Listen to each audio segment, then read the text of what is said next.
Welcome back to the Allgoods, Vietnam through the eyes of love. I'm Elisa Allgood. Today, we're stepping back into the story after Sarah and Dick's R&R in Hawaii. For the past week, they had what they'd been longing for since April, a chance to be together in person. They stayed at the Hilton Hawaiian Village in Waikiki, walked down to the lobster place for dinners, ordered room service, and they lived in the bubble of their own love. On the morning of September 15th, 1971, Dick had to board a plane and return to Vietnam. My mom went with him to the airport, but couldn't bring herself to walk him all the way to the plane. It was too painful. Later that evening, she was back in their room at the Hilton, surrounded by his shoes and clothes, and all the reminders of their week. She'd been crying all day, pregnant and heartbroken, and she sat down with Hilton Hotel stationery to write this letter. Here it is. 15 September. My little chickie. Baby, where did the time go? I'm so empty and lonely without you. When I'm with you, the whole world is so great and beautiful. Without you, there's nothing. It seems like our whole life has been focused on airplanes. Ever since we've been together, we've either been getting on one or off one. I'm so tired of watching the one and only person I've ever loved fly away from me. I'm sorry I couldn't see you to the airplane, but I was hurting so inside. I just couldn't make myself. I guess I'm not as strong as the others. I wanted so badly to be a big girl for you. I know it makes it easier for you. I want to be the best wife and mother. If I'm given the chance, someday I think I will. I have so much love. If I could just be with you, I know I could be a great wife and mother. I know one thing. I've become very dependent. I remember when I never depended on anyone. Now, I'm lost. Nothing has any meaning without you. I'm glad we decided for me to take a later flight. I came back here, came up to the room. Everywhere I looked, you were there. Your clothes, your shoes, everything. Baby, I can't quit crying. I think I've got myself together, and then wham, I start again. God, I love you so very much. My heart aches. I don't know if my love has grown so much, or if it's because I'm pregnant with your child, or what. But darling, it's worse today than when you left in April. In April, I was working, and my mind was more occupied with other thoughts.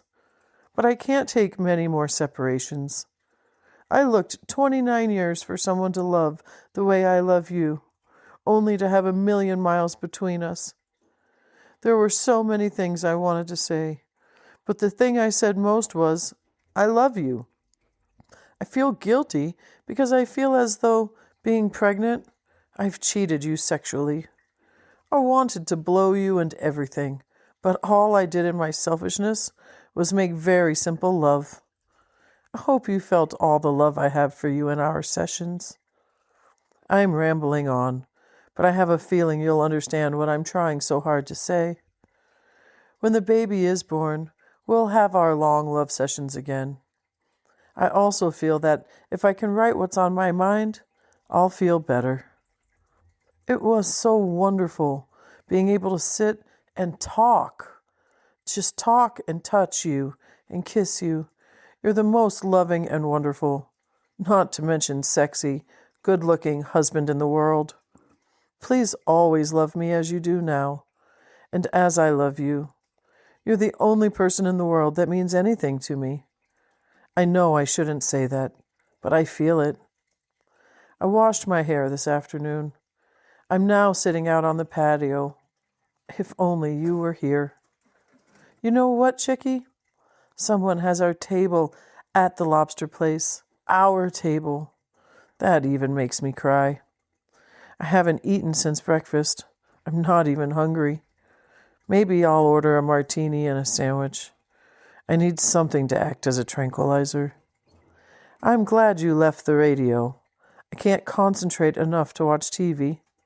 I didn't feel like sitting in the sun this afternoon.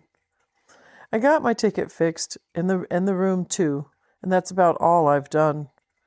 It's 7 p.m., so I'll close, pack, and get dressed. Darling, please understand what I've written. I'm yours forever, even though I'm not sure I've made any sense today. My heart and my soul belong to you. You are my beloved forever and always, Sarah. Wow, that was my mom, Sarah, writing from the balcony of the Hilton Hawaiian Village in Waikiki, overlooking the beach on September 15th, 1971. She had gone with my dad to the airport, but couldn't walk him all the way to the plane. It was too much to bear. Hours later, she was still crying in their hotel room, surrounded by his clothes, his shoes, and his scent. I can still smell the Old Spice from here. She was staring down at the lobster place where another couple now sat at their table. She's pregnant. She's heartbroken and exhausted, and she wrote this letter as a way to pour it all out. She even mentioned maybe ordering a martini and a sandwich. Knowing my parents, that almost certainly meant room service. Not because she was holding on to their week together, but simply because she didn't want to have to go downstairs alone in the middle of her grief. We're going to continue right away with the next letter, so stay with me as the story moves forward from Hawaii back into Vietnam and San Antonio, Texas. And if you'd like to support this project, you can do that by going to buymeacoffee.com/the Allgoods Love. Thank you for walking this journey with me. Until next time.